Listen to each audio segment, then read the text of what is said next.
हो राम राम श्री राम राम, जय बोलो जगत निधान की। हाँ, जय बोलो राजा राम की, जय बोलो राजा राम। बड़े बड़े दंतवा के बड़ बाटे जंतवा, बड़े बड़े दंतवा के बड़ बाटे जतवा। चले नाही मोरे छोटे हथवारे ना, पिया अपने ते गैल कलकतवारे ना। अगर भगवान राम हिंदुस्तान के या पूरी दुनिया के हिंदुओं के भगवान हैं, जी तो इतना देर मंदिर बनने में क्यों लगी? जी ये क्वेश्चन हर उस इंसान से है जो राम का राम राम कहता है, राम को मानता है, जो कहता है कि राम मेरे भगवान है। जी।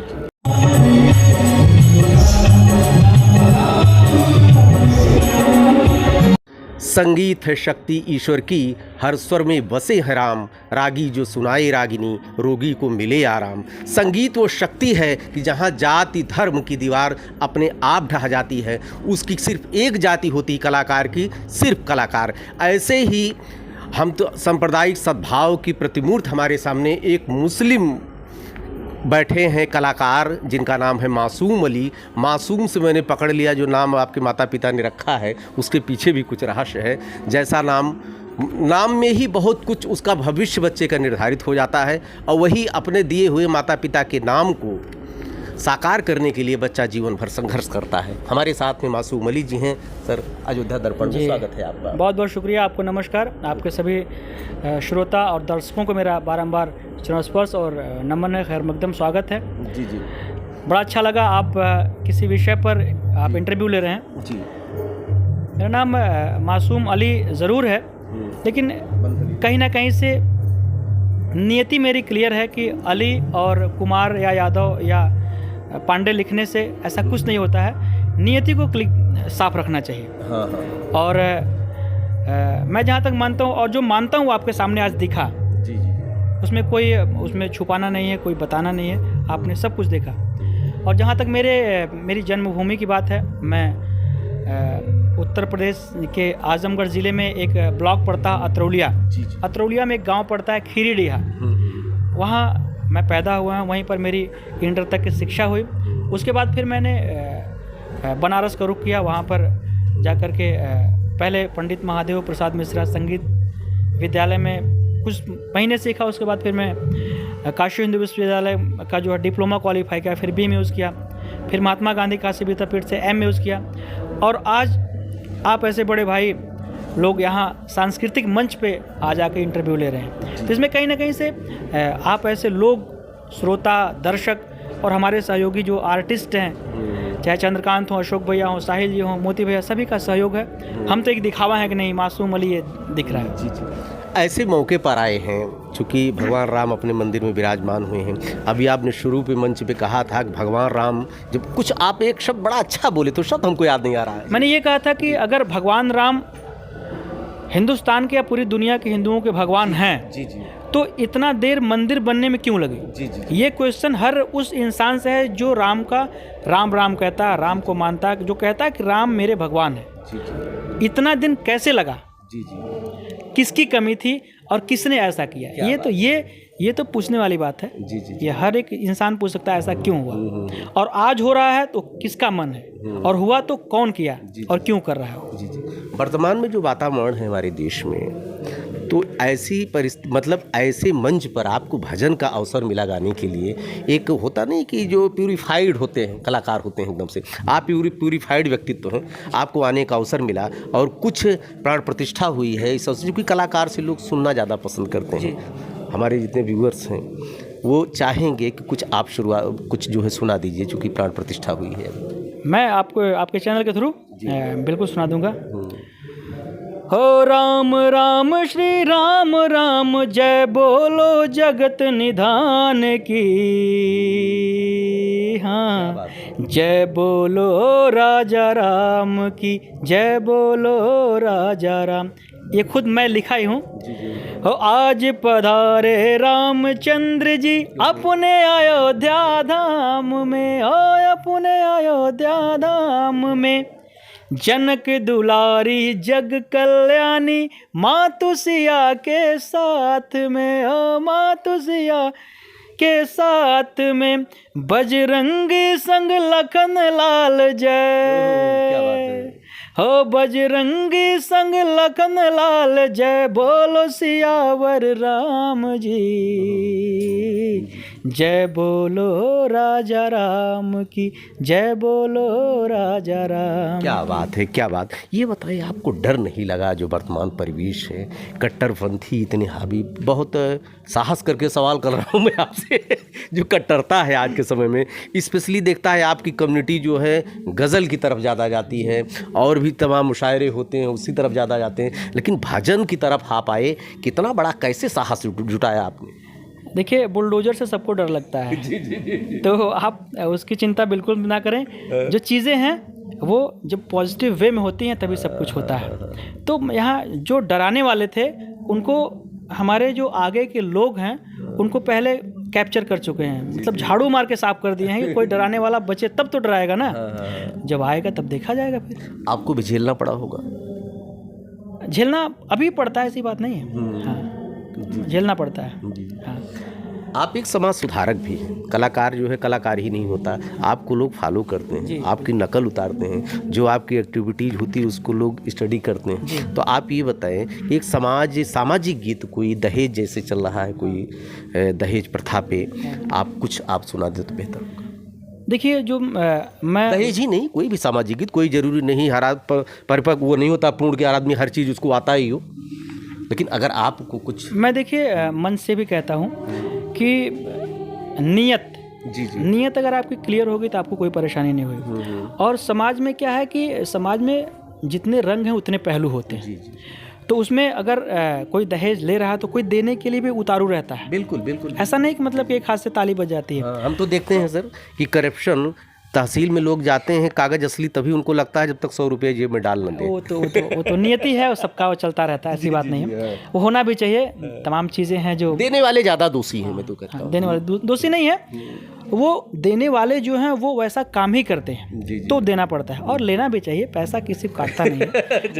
हाँ, फिर भी तो आप बोल रहे थे कि कुछ ऐसी गीत आप सुना दीजिए जो मतलब पारंपरिक हो या जो चीज़ें हैं। एक बहुत पहले लोग, जब कलकत्ता हमारी राजधानी हुआ करती थी, पहले दिल्ली तो था नहीं, कलकत्ता था, उस समय जो है कि जैसे अभी भी औरतें गाती हैं कि बहुत कम गाया जाता, बहुत कम सुना, तो उसमें एक है वो,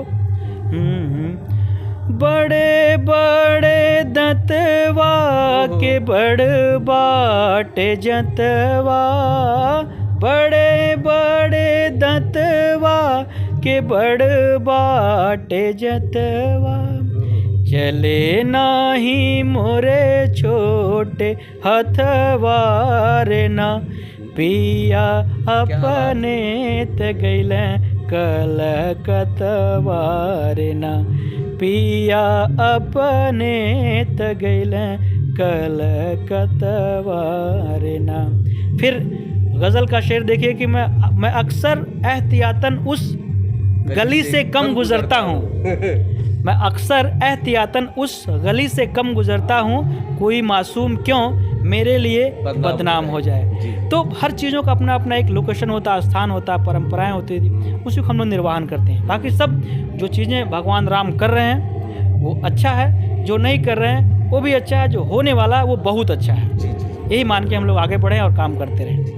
कुछ हर क्षेत्र में, चाहे संगीत के क्षेत्र हो, कोई भी क्षेत्र हो, हर जगह ऐसी व्यवस्था है कि कुछ गीत ऐसे होते हैं जैसे उसको आप भजन का रूप भी ले सकते हैं, गज़ल का भी रूप ले सकते हैं। जैसे एक मैंने साथ छूटेगा कैसे मेरा आपका, मैंने चंदन दास की ये गज़ल सुना था कभी।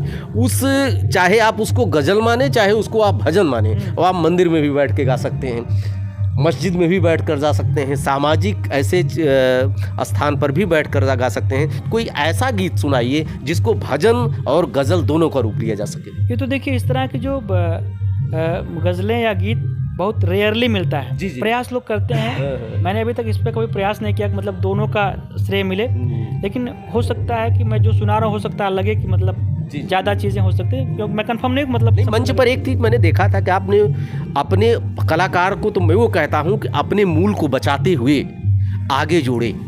वही राजनीतिज्ञों के लिए भी कहता हूँ, जी कलाकार वही होता है, मूल को मत गवाइए, आगे अपने व्यक्तित्व से, अपनी कला से और जोड़ने का कोशिश कीजिए, अपना जो है कोष बढ़ाइए। जो श्रोता या दर्शक होता है जो आपको सुनते हैं वो ना बहुत ज़्यादा लेंदी चीज़ नहीं सुनना चाहते हैं। जैसे बीच में मैं शंकर भगवान का एक भजन गाया तो उसमें मैं 2 लाइन जोड़ा एक शेर का, तो वो जो है दिखा ना लोग कहें वाह वाह क्या बात है। तो इसी तरह से होना चाहिए, क्योंकि आर्टिस्ट जो है वो परफॉर्मर होता है। मैं आपके चैनल पे परफॉर्म कर रहा हूँ, है कि नहीं, तो ये चीज़ें इंटरेस्ट पैदा करें, नहीं आगे क्या होने वाला, आगे क्या होने वाला। तो मैं जो गा रहा हूँ एक अभी गज़ल है,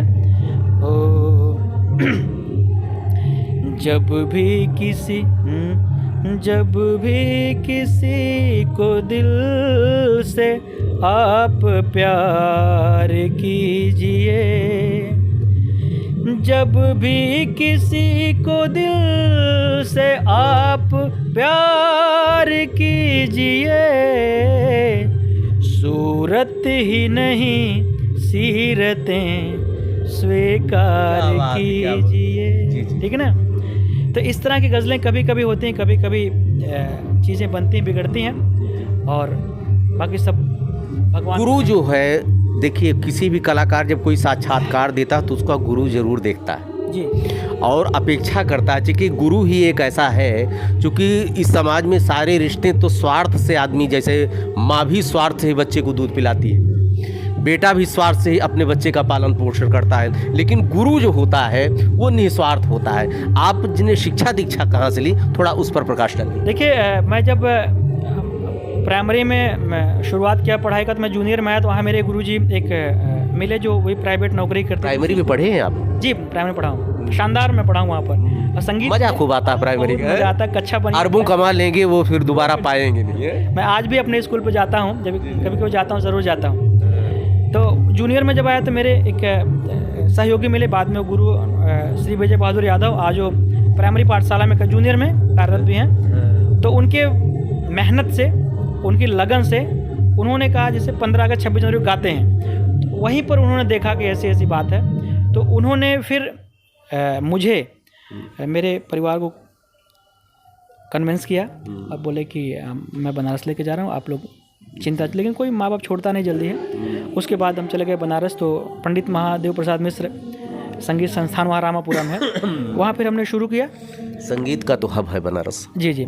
उसके बाद फिर मैंने इंटरव्यू क्वालिफाई किया BHU का डिप्लोमा, उसके बाद फिर BA किया वहाँ से, फिर काशी विद्यापीठ से MA किया, और उसके बाद फिर तमाम चैनल, तमाम वो सब, आज मैं महानगर में भी काम कर रहा हूँ, तो सब चीज़ें चलता रहता है। बहुत पढ़ लिख लेने के बाद मैंने एक चीज़ देखा है, तो कहीं ना कहीं काम करने में भी दिक्कतें आती हैं। आपका IQ लेवल इतना हाई हो जाता है कि आदमी सतह संगीत पे नहीं आएगा, गाएगा हाई क्लास चाहे चाहे जी। नहीं, हाई क्लास गाने के लिए आपको प्रैक्टिस, रियाज हर रोज चाहिए। ये जो आप सुने हैं, अरे गजब का स्वर लगा रहे थे, मैंने देखा जो अलंकार आपके स्वर जो लग रहे थे, मुर्गी जो लग रही थी, ये हर रोज की प्रैक्टिस है। जी जी। हर रोज अगर आप ये YouTube चैनल चला रहे हैं, अगर इस पे हर रोज नहीं डालेंगे तो बैठ जाएगा। जी जी जी। उसी तरह गले में अगर हर रोज आप प्रैक्टिस नहीं करेंगे तो ये खत्म हो जाएगा। तो ये साधना है, मैं नहीं करूँगा तो मैं भी खत्म हो जाऊँगा। आगे क्या विजन है आपका? आगे विजन बहुत बड़ा नहीं है, लेकिन अच्छा बड़ा काम करेंगे तो निश्चित आपको दिखने को मिलेगा और अच्छा लगेगा। ऊपर वाला निरंतर आपको प्रगति के पथ पर अग्रसर करे। ढेर सारी बहुत बहुत शुक्रिया, हमको अच्छा लगा आपके अयोध्या दर्पण चैनल पे।